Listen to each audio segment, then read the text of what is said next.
பஞ்சபூத ஸ்தலங்கள்ல நிலத்திற்கு உரிய போற்றப்படுற பழமையும் பெருமையும் வாய்ந்த உலக பிரசித்தி பெற்ற காஞ்சிபுரம் ஏகாம்பரநாதர் திருக்கோவிலானது 29 கோடி ரூபாய் செலவுல பழமை மாறாம திருப்பணிகள் முடிக்கப்பட்டு 17 ஆண்டுகளுக்கு பிறகு மகா கும்பாபிஷேக விழாவானது வெகு விமர்சையா நடந்திருக்கு.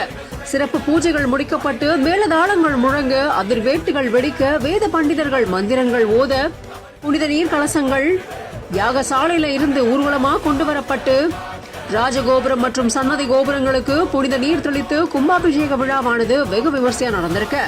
இந்த விழாவில் காஞ்சிபுரம், சென்னை, செங்கல்பட்டு, திருவள்ளூர் உள்ளிட்ட பல்வேறு பகுதிகளில் சார்ந்த மக்களும் பொதுமக்களும் அப்படின்னு பல லட்சக்கணக்கான பேர் இந்த விழாவில் கலந்துகிட்டு அரோகரா அப்படிங்கிற கோஷமிட்டு ஏகாம்பரநாதரை கண்ணார தரிசிச்சிருக்காங்க.